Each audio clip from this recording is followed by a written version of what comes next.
Yo, what's going on guys, Jared here, and today I have the top 4 deck lists for the Remote Duel YCS. I'm sure you guys have seen these lists before, but this is more of a discussion that I wanted to go over.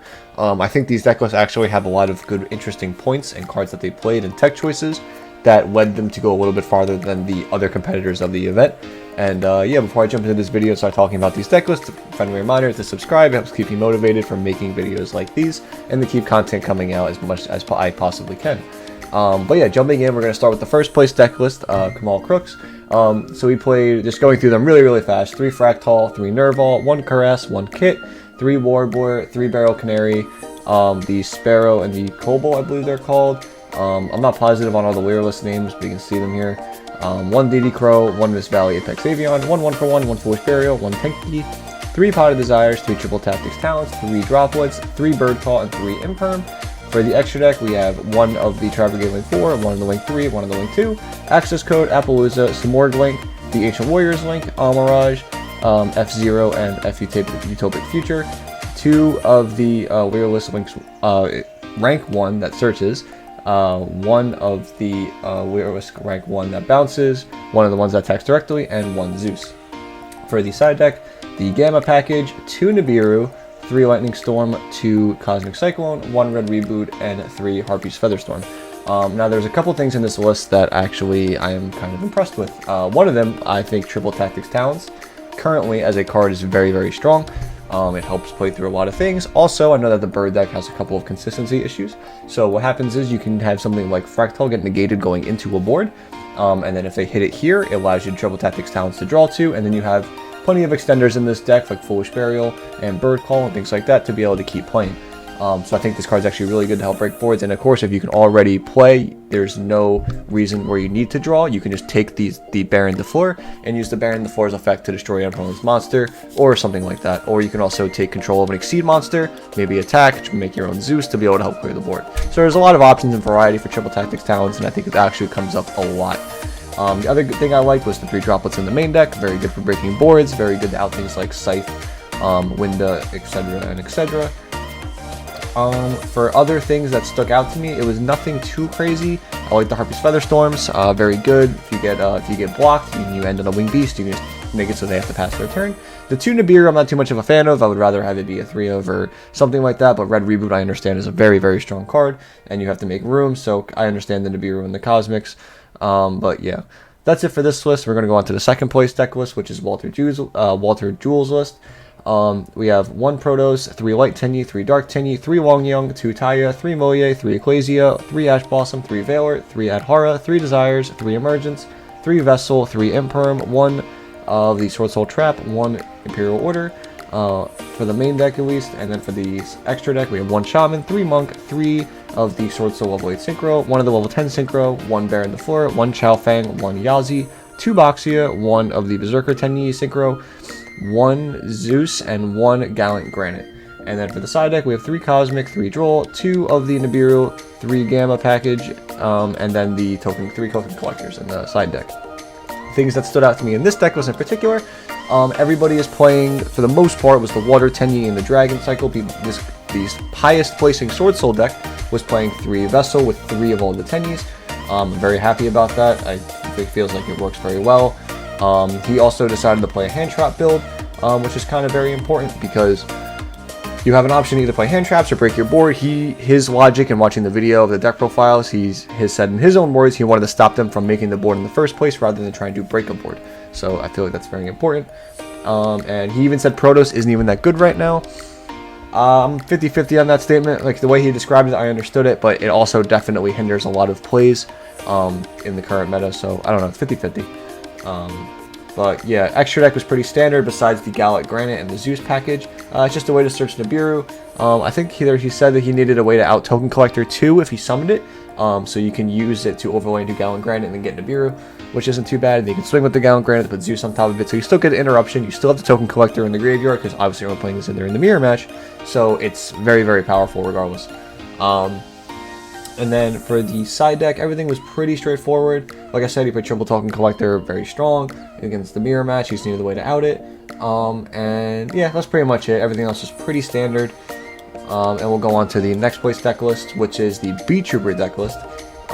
So for this deck list, we got 2 Goki Pole, 1 of the newer Beat Troopers, I don't even know the name, 2 Sting Lancer, 3 of the Bomber, I believe it's called, 1 Celestial, 1 Dasher, 3 Pin, 1, I don't remember the name of this one, but I believe it's the one special from Graveyard, 3 Sting the Poison, the Searcher, 3 Renaissance Insect, the best card of the deck, 1 Doom Dozer, 3 Renaissance Insect, no, not this is Renaissance Insect, this is Retaliating Sea, 3 Ash Blossom, 3 Nibiru, 2 Lancia, 2 Beat Trooper Descent, 3 Fusion Destiny, 3 Imperm.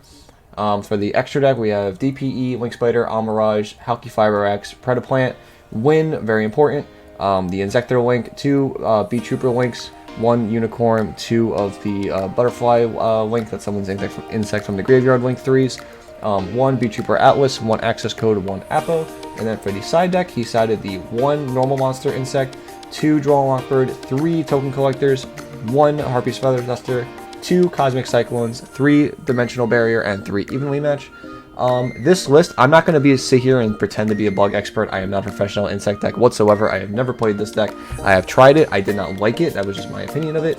But I will say the important things that stand out to me in this deck at least. Obviously, the DPE package is very good for recovery. The hand trap lineup is insane in this. There's technically 3, 6, 9, 12, 14 hand traps. So he's always going to have going second cards, which is always good. And I think starters in this are very easy to get. And then for the extra deck, everything seems pretty standard to me. I like the Win. The Win allows you to take Baron to 4 once you clear the board. So that's super, super good. And the fact that you can naturally make it so easily with Sting Lancer and the other Beat Trooper cards, super strong.